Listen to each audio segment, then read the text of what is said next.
Everyone, this is Christopher James with the I Love Horror podcast and I Love Horror movie reviews.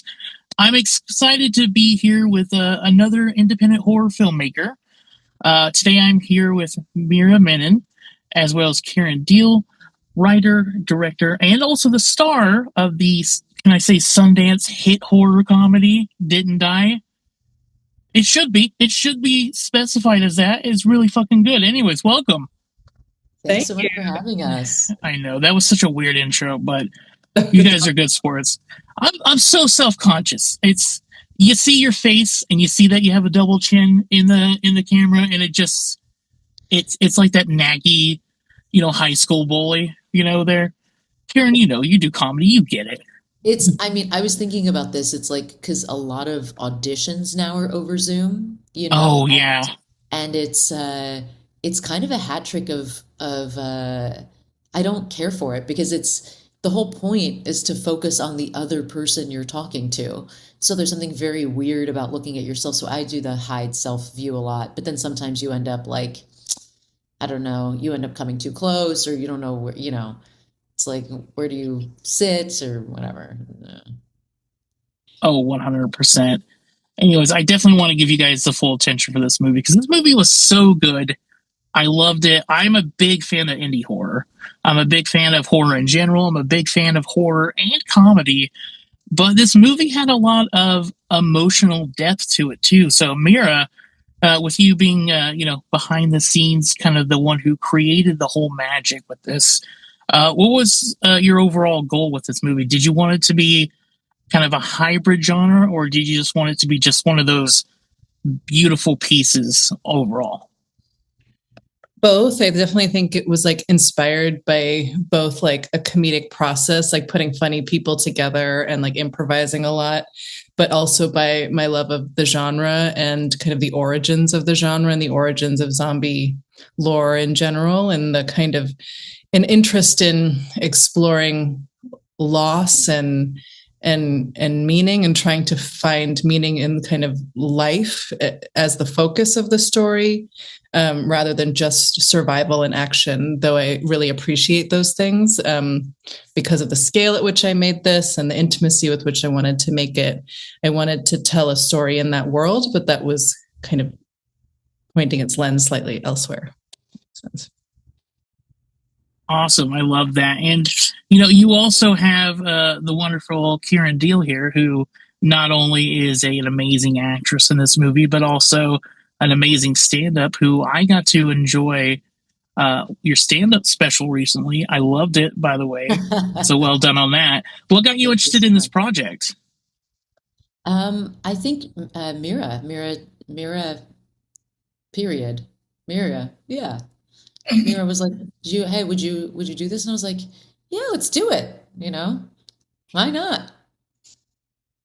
It was really that kind of like, just like reaching out to, like, starting with Kiran. It started with Kiran, just reaching out, like, would you want to kind of collaborate on this thing, and then building it out from there in this really, seemingly informal way, but with like a kind of a real eye for doing something different. Yeah.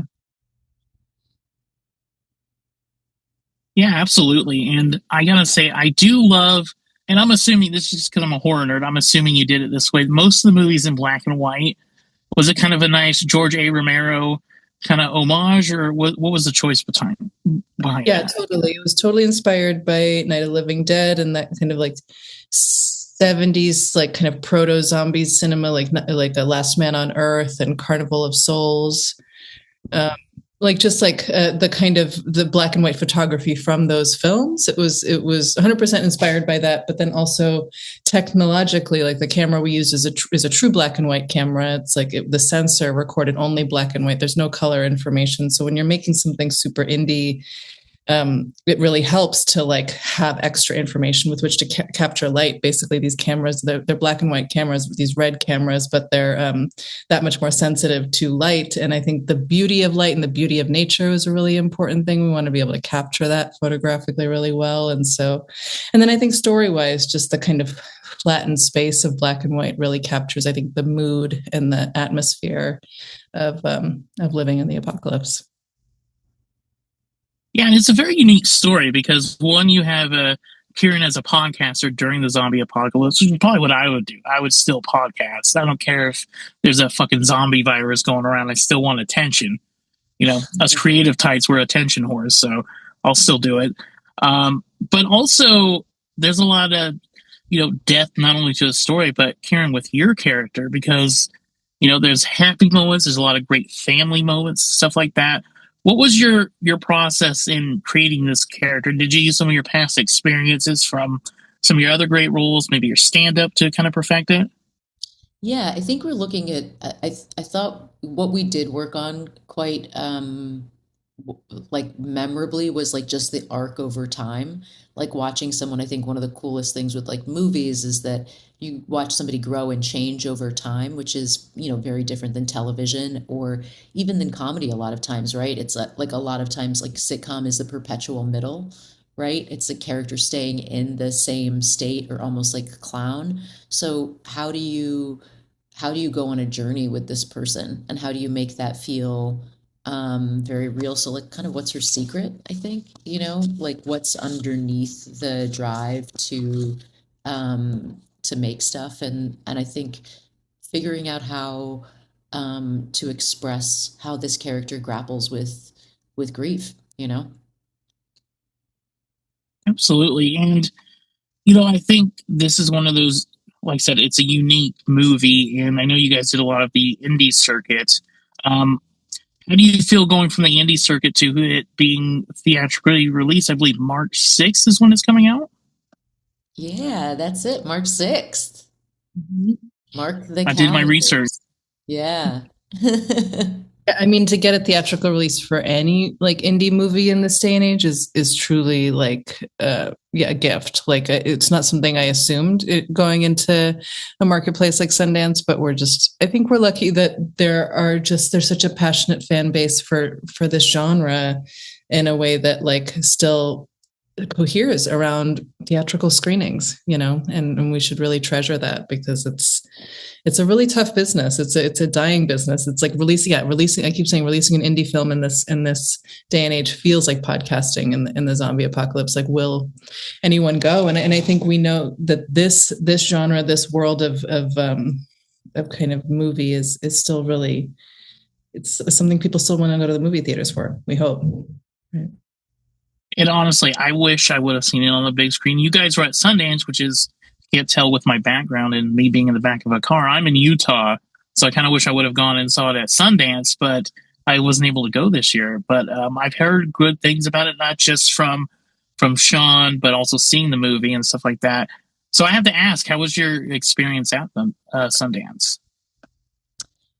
I mean, it's such a magical festival, It's so like like I would say, like every time you go to Sundance, it's like its own like it's like kind of like a snowflake. It really is like every time it's like very different and unique, but it's so communal. It's such a great spirit. It was great to see it with the audiences, even in the city, like not just in Park City, but in the Capitol was really amazing as well. Like just how many people stayed for the Q&A, and the experience of watching the movie with a lot of different people, and how they're experiencing it, because you really get to have a very different experience when you watch something alone versus with other people. You could, you get the energy, very similar to comedy, right? It's like it's a communal experience. It's part of what makes it really special. And I think Sundance was like the epitome of that. Nice. How about you, Meera? Was it your first time at Sundance, or have you been before? Been before. I was there with a film 10 years ago. So it was really different. Like I just kept comparing it to that because it was just a very different time. It feels like in the film business, like kind of to the point I was making, like it was like a theatrical sale wasn't as unusual. It was still kind of a vibrant part of the marketplace. And yeah, I mean, I think that it was the kind of thing where like movies kind of lived or died there. And I feel like what's great, what's kind of nice about this day and age of movies and through the like digital age, and because of the way word of mouth spreads through like fans and true like film lovers like you, like it's a film can have a long tail and people can discover it, and not everything lives or dies on one moment, you know. Yeah, I think in that way it's like actually a kind of better time than ever. Like our distributor is a pretty small, relatively new distributor, but they are so like, you see their like lineup of films, you could tell they're really passionate about independent film, unique films, genre films, and I think there's kind of more of a space for that than ever in some ways. Yeah, Level 33 Entertainment, I believe, right? I've reviewed a few of their movies. They're really great, and I'm glad that you guys are part of that roster, because to me, this movie, and I'm speaking out of context, I had nothing to do with the movie. I'm just a chubby guy who loves movies and watched this a couple times, but it feels like a great zombie movie, even if you don't enjoy zombie movies. There's a lot of great context to that. Yeah, it's funny, you know, we made it before Last of Us season 1 on HBO had aired. We actually shot it before that show had come out. And when that show came out, I felt like, especially what they were doing in that like standalone episode, Offerman, I think episode 3 or 4, like it's like there's like, I think there's so many places to go within these stories, and I think that was what really we were trying to do, is like find a corner of the map that hadn't been explored before, you know. Yeah, I remember other people. Yeah. We thought of it as like I thought of it as like I think one of the references you had made, I was like looking back over old interviews, Meera, and you're like, oh, imagine it's like a Before Sunrise level, like, you know, you were in like a look at these movies like what Julie Delpy was making and whatever, and then The Container, you know, it's like The Container is a zombie movie, you know, but almost the movie you're in is like a like a you know, small family movie inside of a zombie film, you know. And I know, like, one of the first things I did was like a documentary in Nepal about like women rebel soldiers, and one thing that really struck me about going there, I remember, was like, when things are, even when a country's in a lot of strife, what's scary isn't that it's always like bombs dropping. It's the speed and the suddenness of violence that happens quickly and out of the blue. You know, it's like everything's normal, and then like boom, a thing happens. We're seeing it in this country right now, I think, you know, with ICE, with raids, as well, in this way that's like everything's normal, everything's fine, and then boom, a thing happens. And I think this film captures that. You know, it's like there's a lot of downtime between you're not like, it's not always go, and I like that this film just kind of explores those quieter moments, and how do you grapple with yourself, and how do you grapple with family and ambition in those contexts. Yeah, absolutely. And it kind of shows that, you know, whether you're in the mouth of madness, you're still gonna enjoy. There's a scene where you guys are just having a game night, and there's just, you know, zombies are out there. And I love that you guys call them biters. I think that's so cool. And the fact that the zombies don't really attack during the day until they like mutate, like, no spoilers to that, of course, but no, I think it's got a lot of context, and it's got so much heart and so much funniness, but at the same time, there's some gory moments, there's some action-packed moments, so I think it's going to appeal to everybody. It appeals to me as a horror fan, appeals to me as a movie fan, so I'm hoping that you get that kind of reception and then some. That's awesome. That's literally what we were hoping for. So from your mouth to everyone's ears, I hope that I hope that everyone comes out to manifesting. You're manifesting it. Yeah. I mean, if you want me to start grabbing people on the street down here in Utah and tell them to see it and yell at them, I will. That's how dedicated I am to indie horror, guys. I mean, that's why I do the podcast. That's why I do my reviews, because I want to support in any way I can. I mean, I'm a small platform, but everyone starts small, but my voice is big about horror, and I think people need to see this 100%. And if it shows in theaters in Utah again, I will be there front row center.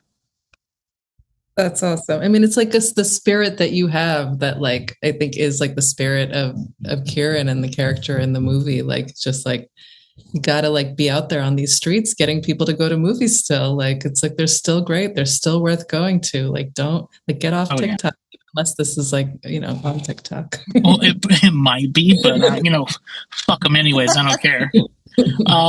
No, that's good. So, I mean, do I get paid for likeness rights if she kind of embodied my character a little bit? I mean, was that no? Okay, I'm happy to at least see the movie in general, but I like to ask this because, as you can see, my platform is I love horror. I always like to ask what your inspiration for horror is. What do you specifically love about horror? For me, it's really psychology and the kind of the opportunity to explore psychology. Like, not just, I'm not so much interested in being scared as I am interested in fear as a feeling, and dread as a feeling. So like Rosemary's Baby, or like The Shining, of course, like just movies that like you feel unsettled the whole time, but it's not out and out about like kind of violence or scares as such. It's just exploring that feeling of dread, that like something's around the corner, that the worst is yet to come. Nice. How about you, Karen? I like that. Yeah, I'm a big fan of the psychological component of horror as well. I also think it's just one of the more creative, like the places where a lot of filmmakers are able to take risks currently. It's like in horror and in comedy, I feel like, the joke is that you can kind of, maybe that's a place you could make your first feature film, because there's audiences for it. And so I think some of the work in that landscape, the cinema in that landscape is really, really cool. Because I came to horror because I work in this industry. It wasn't like I was a big horror watcher from the beginning, but we were talking on earlier about, somebody was saying the similarities between horror and comedy is this element of surprise, and it's really getting down to one of the most visceral, laughter and fear are just two of the most visceral emotions. And so there's something really nice about experiencing that with other people. Yeah, I know. I feel the same way. I mean, not to toot my own horn, but I've been doing stand up for about 15 years, and some people find that the hardest thing. But I feel acting in a horror movie would be harder because I cannot be scared without looking comedic because of my fat baby face. So, but still, like it's a very great mix of everything, like I said, and. I know we're kind of wrapping up on time, so I like to also ask people this. But I gotta ask you a question. Do you do the Okay. Do you do the Wise Guys Comedy Club in Utah? Ooh, I have, yes. That's where I got my start. So I've done it there. There's a lot of bar shows I've done. A lot of stuff. I'll send you some of my clips. I was embarrassed after seeing your amazing stand-up special. Mine's gonna seem just like, yeah, I think this fat guy's kind of funny, but here's some of his ideas I kind of like, but no, I'm sure you'll like it. I'll send you some clips. But yeah, Wise Guys is where I got my start, but I've never performed stand up out of Utah. I'm still a out of state comedy virgin, even though I look like an actual one. So that's fine. But yeah, what was I gonna ask? Damn it, Karen, you distracted me with your wit. I derailed you. No, it's okay. You had a question. You had a movie question. Maybe yes. Yeah. Yes, thank you. Horror movie you were talking I'm very old, so sometimes I forget things. You're great. Can I just say you have a great face? You seem great. I don't like all the self-deprecation. It's like he's a comic, though. It's part of it. That's how I connect with people. My openers when I go up on stage is like, yeah, when I was single, I'm a ladies' man, but people find it hard to believe because I look like Chaz Bono after a 2-week bender. And see, you laugh because you think it's true, and that's funny. Well, that's fine. It's the Chaz Bono. It's the specificity of Chaz Bono. Chaz Bono's a deep cut. It is, and I self-deprecate all the time. It's just how I feel like if people go up on stage and say like, "Oh, he's a fat guy. I hope he's funny," and I acknowledge that, then I've got him. I've got them where I fucking want them. But enough about me. I am narcissistic enough as it is. Yes, I want to know, as my last question, what some of you guys' favorite horror movies are. I mean, Mira's rocking her Chucky sweater, which I'm sad I'm not in my office because I have a life-size Chucky doll that's usually behind me. So I'm sad that that's not here. But yeah, I'm curious you guys' favorite horror movies. I mean, that's a big gamut. For me, it's like, I mean, you know, anything John Carpenter, like, I mean, but like starting with The Thing and then, and of course, the Halloween movies. And it was really his score. I mean, his score was something we thought a lot about with our score and just trying to make something that felt like kind of homemade, but like kind of very pulsing, you know? So I just think about him as a filmmaker a lot. So I would just put him forward. I mean, in more recent years, I mean, Hereditary is one that comes to mind. It's just like a modern classic. But it's a big question. I know. I feel like an asshole every time I ask, like, what's your favorite movie? But I mean, have you seen John Carpenter in Body Bags, his little anthology movie? It's so good if you haven't. No. In Body Bags? Yeah, he basically plays kind of a crib keeper character, but he's doing all these anthology stories while in a morgue. So I'll send you some suggestions for once. I think that would be one you'd like. Yeah, sounds great.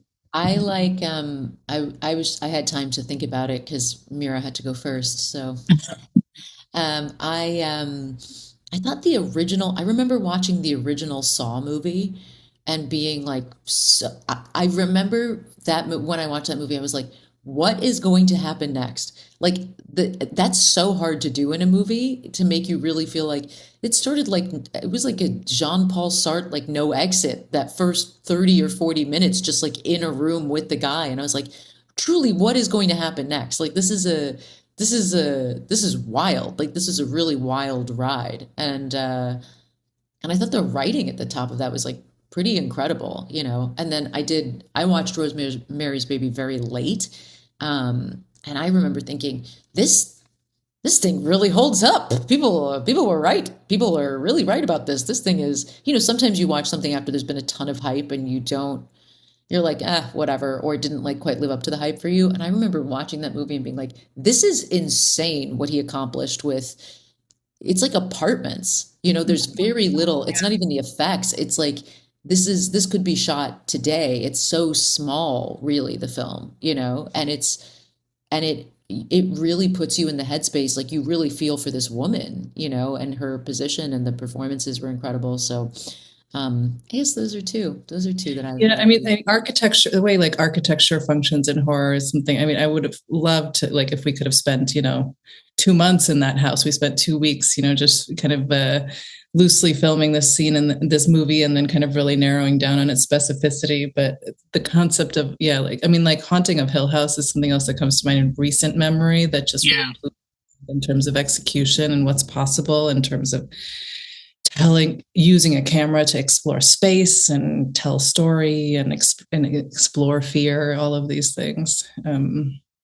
But actually, this question makes me realize that my niece, who's at the end of the movie, she's 9 years old now. She was 7 years old when we filmed. I asked her. She watched Scream. She's been watching the Scream movies with her brother, and I was like, "Are you scared by them? Like those are like pretty violent. There's like it's very, very stabby for like children." In retrospect, I'm like, I'm surprised they're. And they're like, no. They're like, what are you talking about? You're so lame. They're not scary at all. They did say that, and I was like, so what is scary to you? And my niece said, The Help.